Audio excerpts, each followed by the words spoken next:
على سيد الأنبياء والمرسلين أما بعد فأعوذ بالله من الشيطان الرجيم بسم الله الرحمن الرحيم قال الله تعالى وتبارك في كلام المجيد والفرقان الحميد ألا بذكر الله تطمئن القلوب آمنت بالله صدق الله العظيم وبلغنا على رسوله النبي الكريم الأمين ونحن على ذلك من الشاهدين والشاكرين والحمد لله رب العالمين ان اللہ و ملائکتہ یصلون علی النبی یا ایھا الذین آمنوا صلوا علیہ وسلموا تسلیما۔ محبت کے ساتھ سب درود پاک پڑھیے۔ الصلاۃ والسلام علیک یا رسول اللہ وعلی آلک واصحابک یا حبیب اللہ۔ الصلاۃ والسلام علیک یا نبی اللہ وعلی آلک واصحابک یا نور اللہ۔ نبی کریم رؤوف الرحیم صلی اللہ علیہ وسلم نے ارشاد فرمایا، جو مجھ پر سب سے زیادہ درود پاک پڑھے گا کل قیامت کے دن میرے سب سے زیادہ قریب وہی شخص ہوگا۔ آج کا موضوع آپ کے سامنے تلاوت قرآن پاک کی ایک آیت۔ اللہ رب العزت نے قرآن میں ارشاد فرمایا، الا بذکر اللہ تطمئن القلوب، کہ سن لو جو دلوں کا چین، دلوں کی راحت، دلوں کا سکون ہے وہ کس چیز میں ہے؟ الا بذکر اللہ، اللہ کے ذکر کے اندر ہے۔ آج کل ہمارے معاشرے میں تقریباً ہر گھر، ہر بستی، ہر محلہ، ہر شہر، ہر گاؤں، یہاں تک کہ ہر ملک، صرف پاکستان ہی نہیں، ہر ملک کے اندر ہر طرح کے لوگ پریشانیوں میں مبتلا ہیں۔ دل کو سکون کوئی نہیں، دل کے اندر ہر طرح کسی نہ کسی طرح کی پریشانی، ٹینشن، آزمائش رہتی ہے ہر بندے کو، اور ہم لوگوں نے اس ٹینشن کو، اس پریشانی کو دور کرنے کا ایک طریقہ بنایا ہوا ہے۔ گانے سن لینا، کوئی میوزک سن لینا، فلمیں دیکھ لینا، ڈرامے دیکھ لینا۔ لیکن رب کائنات نے ہمیں طریقہ کیا بتایا کہ الا بذکر اللہ تطمئن القلوب، کہ سن لو جو دلوں کا چین ہے، جو ہم لوگ فلموں، ڈراموں، گانے باجوں، قوالیاں سننے کی طرف لے جاتے ہیں، اس میں کسی طرح کا سکون کوئی نہیں۔ جو دل کو سکون حاصل کروانا چاہتا ہے، جو چاہتا ہے میرا دل اطمینان حاصل کر لے، راحت مل جائے، وہ کیا کرے گا؟ الا بذکر اللہ، اللہ کے ذکر کے اندر ہی دلوں کا سکون، دلوں کا چین اور دلوں کا اطمینان ہے۔ تو ہم لوگ یہ فلمیں، ڈرامے، گانے باجے، اس طرح کی مصروفیات کو ترک کر کے اگر اللہ تبارک و تعالیٰ کا ذکر کریں، اللہ تبارک و تعالیٰ کو یاد کریں، ہماری آزمائشیں، پریشانیاں، ٹینشنیں اور یہ جو بے سکونی سی رہتی ہے نا بندے کو، یہ سب کچھ ختم ہو سکتا ہے۔ تو رب کائنات نے ہمیں ارشاد فرمایا، الا بذکر اللہ تطمئن القلوب، کہ سن لو جو دلوں کا چین ہے وہ کس چیز میں ہے جی؟ اللہ کے ذکر کے اندر ہے۔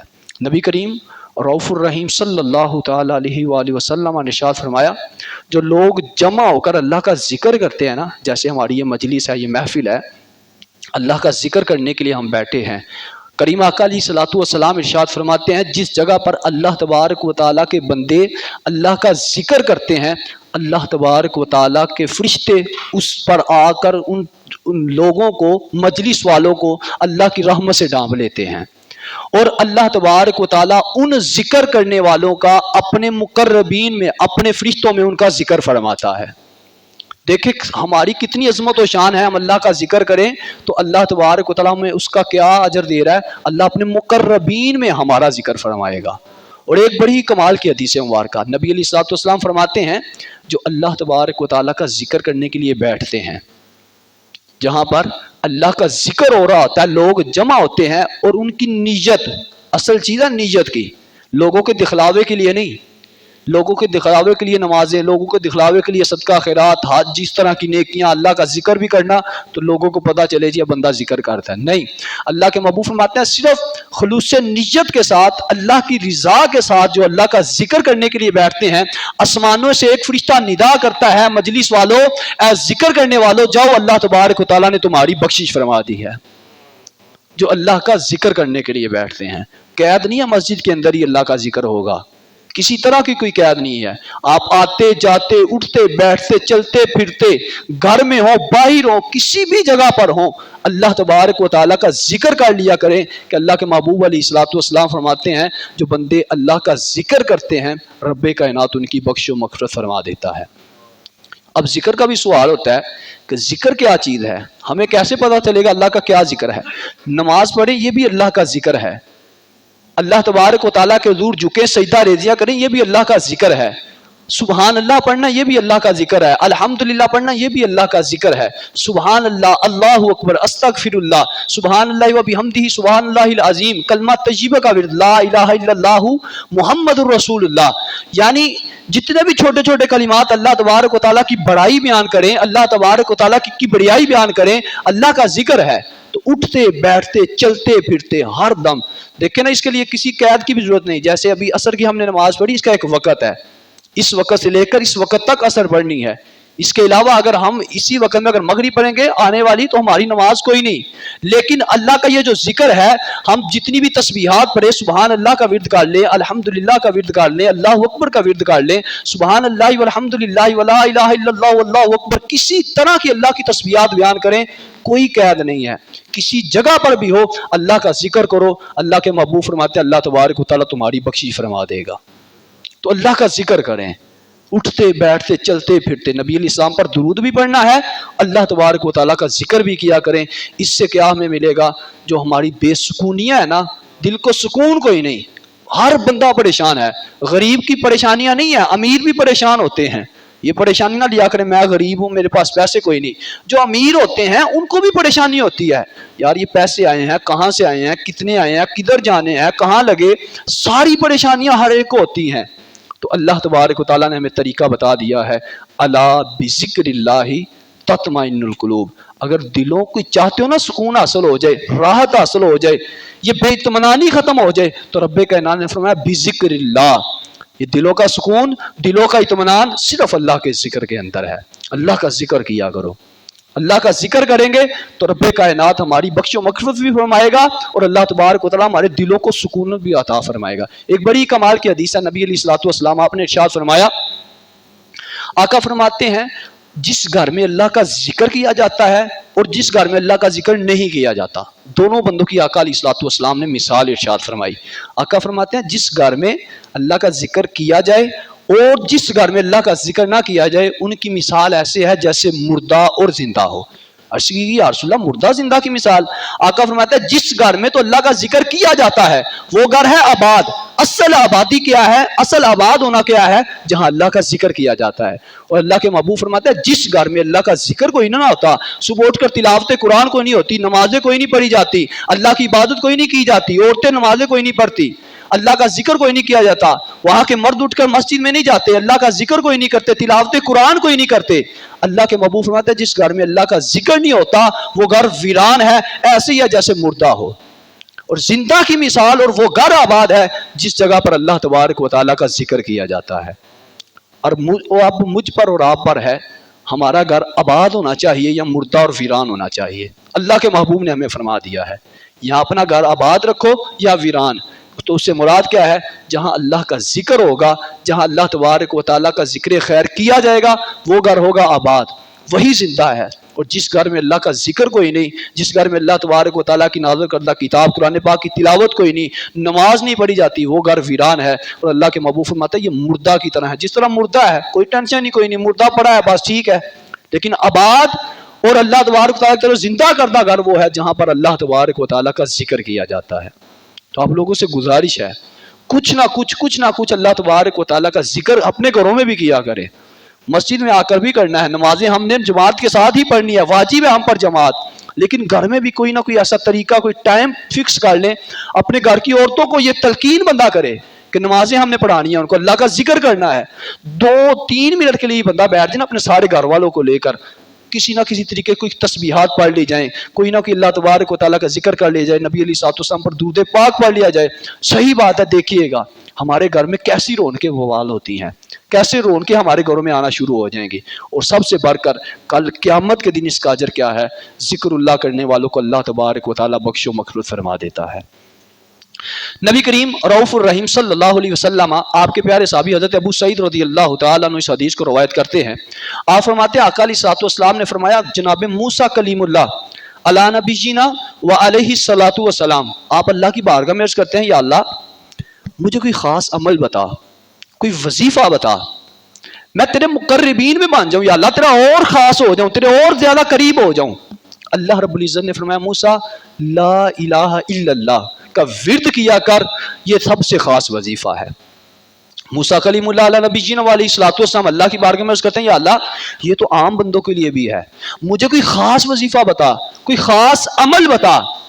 اللہ تبارک و تعالیٰ نے جواب ارشاد فرمایا، اس کو بڑی توجہ سے سنیے گا۔ رب کائنات نے ارشاد فرمایا موسیٰ سب سے خاص وظیفہ یہ ہے، تو کہتا ہے کہ تجھے اس سے بھی خاص بتاؤں، اس سے بڑھ کر خاص کوئی بھی نہیں، اس وجہ سے کہ اگر ترازو کے ایک پلڑے میں اس لا الہ الا اللہ کو رکھا جائے اور دوسرے پلڑے میں ساتوں کے ساتوں آسمان اور جو کچھ بھی سمانوں میں ہے سوائے میری ذات کے، اور ساتوں کی ساتوں زمینیں اس کے اندر جو بھی ہے، شمال مشرق جنوب مغرب، ساری کائنات، ساری کی ساری کائنات، زمینیں کی زمینیں، ساتوں کی ساتوں زمینیں، ساتوں کے ساتوں آسمان میری ذات کے سوا ترازو کے ایک پلڑے میں رکھ دیے جائیں اور ترازو کے ایک پلڑے میں لا الہ الا اللہ کو رکھ دیا جائے تو لا الہ الا اللہ کا وزن سب کے سب کائنات سے بڑھ کر ہو جائے گا۔ ساری کائنات سے، ساتوں کی ساتوں زمینیں، ساتوں کے ساتوں آسمانوں سے بڑھ کر اس کلمہ لا الہ الا اللہ کا وزن ساری کائنات سے بڑھ کر ہوگا۔ فرمایا موسیٰ سب سے خاص وظیفہ یہ ہے، اللہ نے اپنے نبی علیہ الصلوۃ والسلام کو بتایا ہے، اے میرے نبی میرے مقربین میں سے جو بننا چاہتے ہیں، میرے قریب تر ہونا چاہتے ہیں، خاص لوگوں میں شامل ہونا چاہتے ہیں، وہ لا الہ الا اللہ کا ورد کیا کریں۔ اللہ کے محبوب صلی اللہ تعالی علیہ وآلہ وبارک وسلم آپ نے ارشاد فرمایا کہ کل قیامت کا دن ہوگا، میری امت کے ایک آدمی جس کے 99 دفتر، 99 پرچے، ایک کم 100 پرچے، جیسے یہ کتاب ہے نا، یہ کاپی ہے، اس کے 99 ایک کم 100 پرچے ایک آدمی کے گناہوں سے بڑے ہوں گے۔ اس بندے نے فلاں گناہ کیا، فلاں بھی کیا، فلاں بھی کیا، فلاں بھی کیا، فلاں بھی کیا، سارا بڑا ہوگا۔ اللہ تبارک و تعالیٰ ساری مخلوق کے سامنے اس بندے کو کھڑا کر دے گا۔ اب بتا کیا تو ان گناہوں میں سے کسی کا انکار کر سکتا ہے؟ کیا تو یہ شکایت کر سکتا ہے کہ یا اللہ تیرے نیکیاں لکھنے والے فرشتے اور تیرے بدیاں یعنی گناہ لکھنے والے فرشتوں نے میرے ساتھ زیادتی کی؟ کیا میرے فرشتوں نے تیرے ساتھ زیادتی تو نہیں کی؟ نیکیاں لکھنے والے نے نیکیاں کم لکھ دی ہوں یا گناہ لکھنے والے نے گناہ زیادہ لکھ دیے ہوں؟ کسی طرح کی شکایت تو نہیں؟ کسی طرح کی کوئی کمی بیشی ہے تو بتا دے۔ بندہ عرض کرے گا یا اللہ نہ تیرے فرشتوں نے کمی زیادتی کی ہے اور نہ ہی ان میں سے میں کسی کا انکار کر سکتا ہوں، یا اللہ میں مانتا ہوں میں نے واقعی گناہ کیے ہیں۔ اللہ تبارک و تعالیٰ فرمائے گا آج تجھ پر کسی طرح کا ظلم نہیں ہوگا، تجھے کسی طرح کے عذاب میں مبتلا نہیں کیا جائے گا، اس وجہ سے کہ 99 تو ایک طرف ہیں، ایک پرچہ وہ ہے جس پر یہ کلمہ اشہد ان لا الہ الا اللہ و اشہد ان محمدن عبدہ و رسول لکھا ہے۔ تو نے زندگی میں ایک مرتبہ صدقے دل کے ساتھ ایمان رکھتے ہوئے یہ کلمہ پڑھا تھا، اللہ تبارک و تعالیٰ نے تیری بخش و مغفرت فرما دی ہے، اللہ نے تیری بخشش فرما دی ہے۔ وہ بندہ عرض کرے گا یا اللہ 99 دفتر 99 پرچے ایک طرف اور یہ چھوٹا سا کلمہ، دیکھیں نا کتنا سا ہوگا، اگر بندہ یہی کاپی پر میں لکھ لوں کتنا وزن ہو سکتا ہے۔ اللہ تبارک و تعالیٰ کی بارگاہ میں عرض کرتا ہے یا اللہ اتنے سے دفتر کا، اتنے سے پرچے کا، اتنی سی پرچی کا وزن کتنا ہو گیا؟ اللہ فرمائے گا اب تو وزن کرو اس کا، اب اس کو دکھاؤ، اس کلمہ اشہد ان لا الہ الا اللہ و اشہد ان محمدن عبدہ و رسول، اس کی کتنی طاقت ہے۔ اللہ کے فرشتے اللہ کا حکم مانتے ہوئے ترازو کے ایک پلڑے میں 99 پرچوں کو رکھیں گے جس کے اندر گناہ ہی گناہ بڑے ہوں گے، اس کی شراب خوریاں، اس کی زنا خوریاں، اس کی چوریاں، اس کی غیبتیں، اس کی نافرمانیاں، نمازیں چھوڑنا، سارے گناہ ایک طرف رکھیں گے اور ایک طرف یہ چھوٹا سا کلمہ اشہد ان لا الہ الا اللہ واشہد ان محمدن عبدہ ورسول۔ کیا ہوگا؟ اللہ تبارک و تعالیٰ کے فرشتے ایک پلڑے میں گناہوں کو رکھیں گے، وہ 99 پرچوں کو رکھیں گے، اور ایک پلڑے میں ایک چھوٹے سے پرچے کو رکھیں گے اللہ کے حکم سے، یہ نیکی والا، یہ اشہد ان لا الہ الا اللہ واشہد ان محمدن عبدہ ورسول پڑھنے والا پرچہ سب کے سب پرچوں پر غالب آ جائے گا۔ یہ ہے اس کلمے کی شان، یہ ہے ذکر اللہ کی شان کہ اللہ کا ذکر کرنے والوں کو اللہ تبارک و تعالیٰ کیسے بخشش فرماتا ہے۔ دیکھیں نا یار، اس بندے نے ہر طرح کا گناہ کیا ہے، 99 پرچے ایک طرف ہوں یعنی 99%، ایک کم 100% بندے کے گناہ ہی گناہ ہے، اور صرف 1% اس بندے کے پاس یہ کلمہ جو اس نے صدق کے دل کے ساتھ یہ ایمان رکھتے ہوئے پڑھا کہ اللہ کے سوا کوئی بھی عبادت کے لائق نہیں ہے، وہ کسی کو پوجتا نہیں تھا، اللہ کے سوا کسی کی عبادت نہیں اس بندے نے کی، یہ ایمان تھا کہ میرا رب جس کی میں عبادت کروں گا، جو خالق کائنات ہے وہ رب کائنات ہے، کہ اشہدو اللہ الہ، میں گواہی دیتا ہوں اللہ کے سوا کوئی عبادت کے لائق نہیں. اور کس چیز کی گواہی؟ واشہد ان محمدن عبدہ ورسول، اس چیز کی گواہی دیتا ہوں جناب محمد مصطفیٰ صلی اللہ علیہ وسلم اس اللہ کے بندے اور رسول ہیں. یہ اتنا سا بندے نے عقیدہ اور ایمان رکھا، غیروں کی طرف دھیان نہیں دیا، اللہ تبارک و تعالیٰ نے اس کے گناہوں کو معاف فرما کے جنت کا حقدار بنا دیا.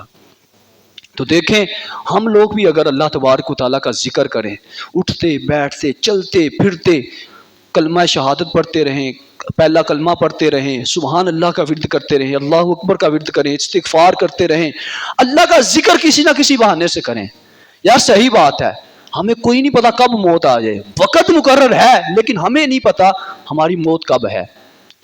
تو اگر چاہتے ہیں کل قیامت کے دن کسی بھی طرح کی پریشانی میں مبتلا نہ ہو، کیونکہ پچھلی مرتبہ آپ نے بیان میں سنا تھا کتنا ہولناک یار منظر ہے، 50,000 سال کا ایک دن ہے، وہ پل صراط، پھر جہنم کا عالم، پھر قبر کی جو سختیاں وہ تو الگ ہیں.